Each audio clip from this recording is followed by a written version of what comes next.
50वीं वर्षगांठ के अवसर पर भारतीय जनता पार्टी की ओर से गिरिडीह के बरगंडा स्थित सरस्वती शिशु विद्या मंदिर के सभागार में एक सेमिनार का आयोजन किया गया। कार्यक्रम के पूर्व मुख्यमंत्री एवं भाजपा के वरिष्ठ नेता बाबूलाल मरांडी समेत पार्टी के कई प्रमुख नेता उपस्थित रहे। सेमिनार के दौरान बाबूलाल मरांडी ने आपातकाल को भारतीय लोकतंत्र पर सबसे काला धब्बा बताते हुए कांग्रेस पर तीखा हमला बोला। उन्होंने कहा 50 साल पहले कांग्रेस ने देश को जिस संकट में डाला था उससे भाजपा ने देश को बाहर निकाला है। कांग्रेस ने हमेशा देश को गलत दिशा में ले जाने का काम किया है और वर्तमान में झारखंड की स्थिति भी कुछ वैसी ही बनाई जा रही है। इस अवसर पर आपातकाल के दौरान जेल गए स्वतंत्रता सेनानियों और लोकतंत्र के रक्षकों को भाजपा की ओर से सम्मानित किया गया। जिन सेनानियों की मृत्यु हो चुकी है उनके परिजनों को भी सम्मानित किया गया। भाजपा नेताओं ने बताया कि जो लोग कार्यक्रम में उपस्थित नहीं हो सके उन्हें उनके घर जाकर सम्मानित किया जाएगा। सेमिनार में वक्ताओं ने आपातकाल के दौरान हुए दमन और संविधान की अवहेलना पर भी चर्चा की और युवाओं से लोकतंत्र की रक्षा के लिए जागरूक रहने की अपील की गई।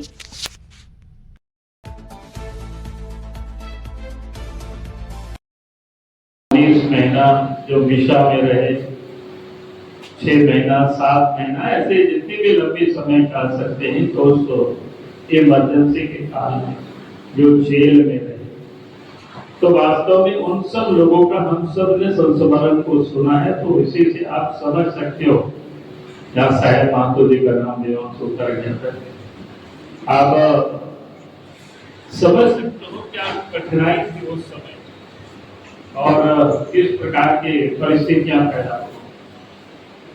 आज इसलिए भी जरूरी है हमें इसको याद करने की, जो भी विषय वस्तु सबने बताया है। आप देखते होंगे कि कांग्रेस पार्टी के लीडर या उनके नेता आप तो संविधान को जेब में लेकर के और पिछले लोकसभा चुनाव से लेकर के अभी तक आप देखेंगे जहां कहीं भी उसके नाम से भी लोग रैली कर रहे हैं और संविधान बचाने की वो लोग बड़ी चिल्लाते हैं और यहाँ तक तो प्रचार करते हैं भारतीय जनता पार्टी के बारे में कि भारतीय जनता पार्टी की सरकार बनेगी तो ये संविधान को समाप्त कर देगी। आप तो सोचिए किस प्रकार से इसको गांव घरों में लोग करते हैं, जो शोर मचावे शोर, तो वही आदत है कि आज कांग्रेस पार्टी जिस प्रकार से चिल्ला रहे हैं, लेकिन वास्तव में इस संविधान जब तो किसी ने उड़ाए तो कांग्रेस पार्टी। अभी आपको बता रहे थे 25 जून जब 1975 में श्रीमती गांधी की जब सदस्यता समाप्त हो गई लोकसभा, इलाहाबाद हाईकोर्ट ने समाप्त कर, तो नहीं आप दोनों ओर से उस समय जब कोर्ट की निर्णय, आज आप देखते हो कि कांग्रेस पार्टी के नेता घूम घूम करके करते कि भारतीय जनता पार्टी कोर्ट को भी समाप्त कर रही है, यानी उनकी स्वतंत्रता को भी समाप्त, लेकिन वास्तव में संविधान को भी समाप्त किया था, कोर्ट की स्वतंत्रता को भी उन्होंने समाप्त किया।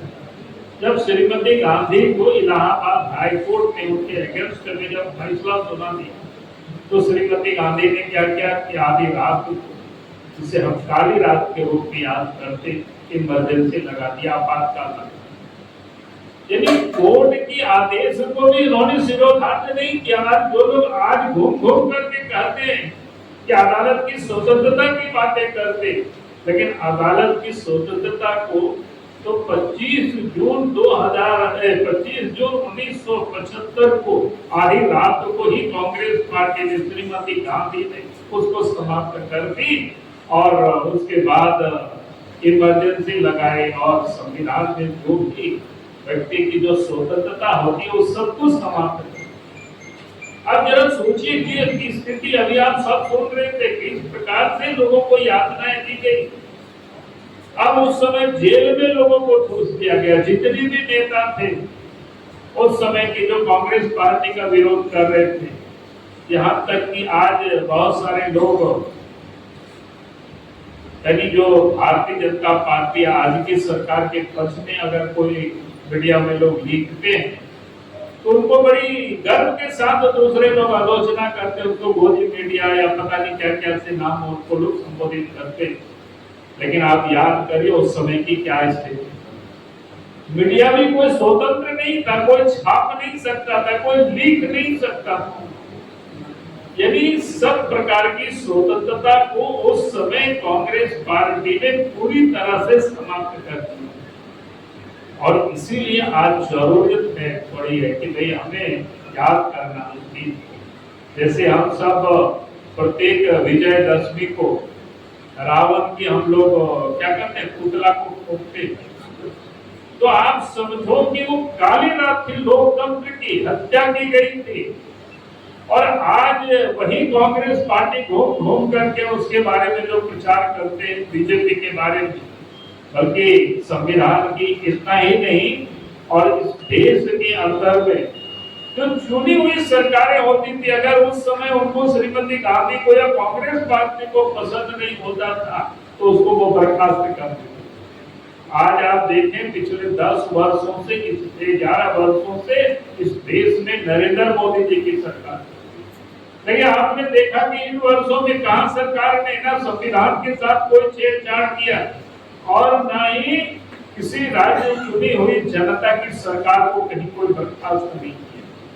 लेकिन आज वो समय याद करिए किस प्रकार की हालत को उन्होंने पैदा किया, चुनी हुई सरकार को बर्खास्त करना। और संविधान में जितने भी संशोधन उसके जमाने में अपने हित में उन्होंने संशोधन किया, अपने वोट बैंक के लिए संशोधन किया।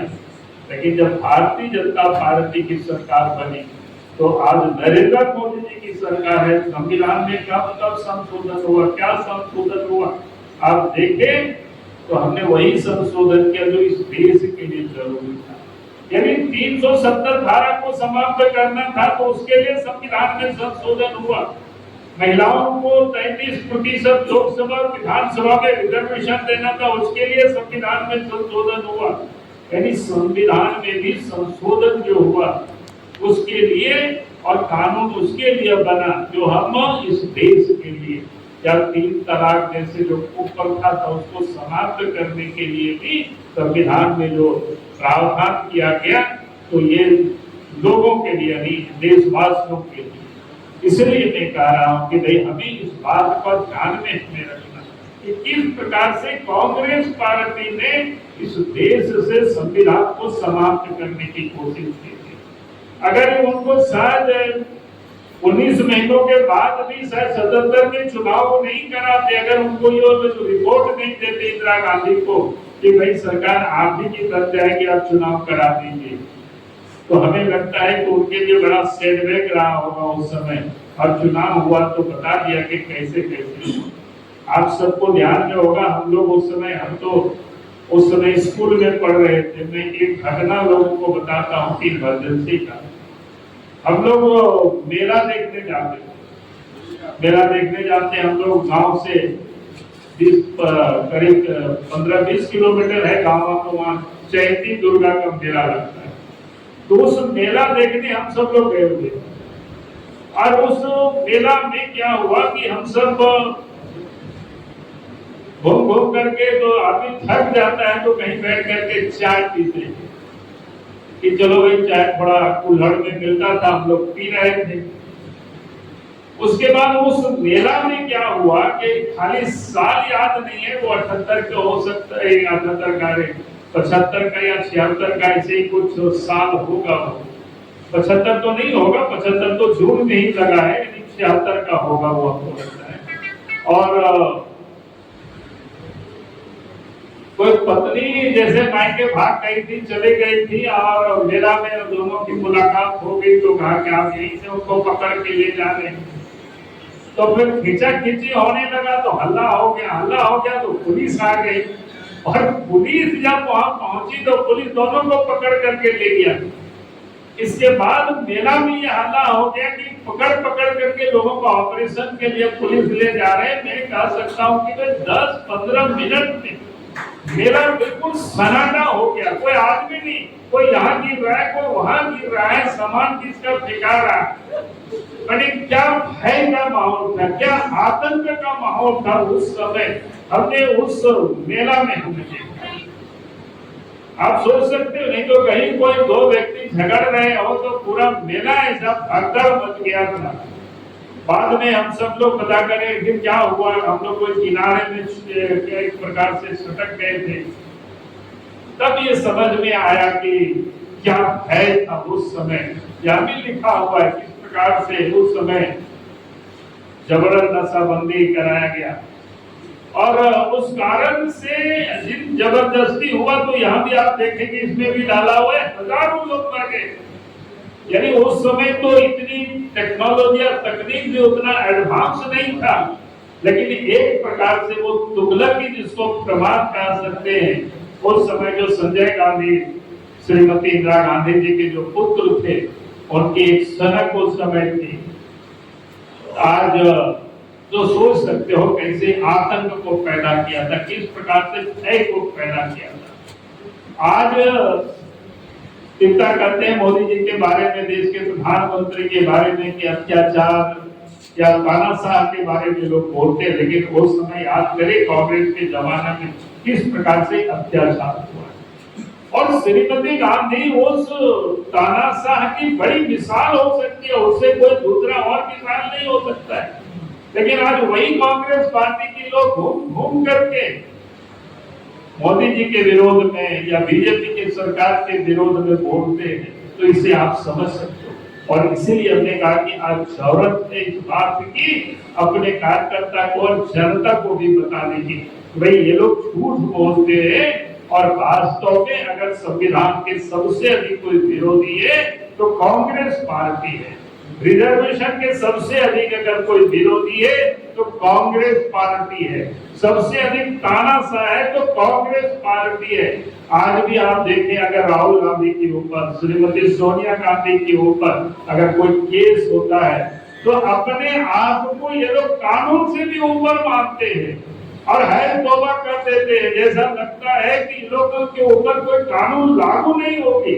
इस प्रकार की स्थिति अपने आप को जो समझते हैं, तो ये लोग इसलिए एक संविधान को जो पॉकेट में रखते हैं, वो लोग संविधान को दिल से नहीं मानते हैं, वो लोग उसको पॉकेट में रखते हैं कि जैसा उसका उपयोग करना चाहे, जिस प्रकार से जैसा करना चाहे वैसे वो लोगों ने अपने कालखंड में, शासन के कालखंड में किया।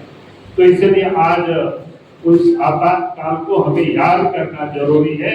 और हम सब लोगों को, हमने तो जिला कोई सब जगह कहा है कि इस प्रकार के जिनकी संस्मरण है उसकी जरूरत हो तो उनकी हमको वीडियो रिकॉर्डिंग भी करना चाहिए, उनका पुस्तिका भी छपवाना चाहिए कि भाई हमारे गिरिडीह जिला में इतने लोग उस समय इमरजेंसी में जेल में लोग गए, क्योंकि देश में भी करते रहता है, लेकिन आप पूरा देश तो सबके सब लोगों का नाम एक जगह सेट नहीं हो सकता है।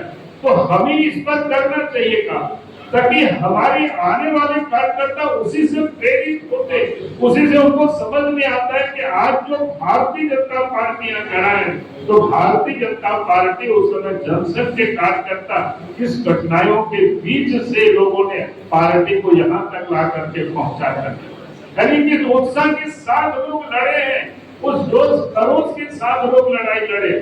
चाहे इमरजेंसी में लोगों को पता था जेल जाएंगे तो कितना कठिनाई होगी, लेकिन तब भी पत्रक लोग बांटते थे, तब भी क्या करते, मीटिंग लोग क्या करते थे, अपनी भेष बदल बदल करके लोग जाते थे मीटिंग काम करने के लिए।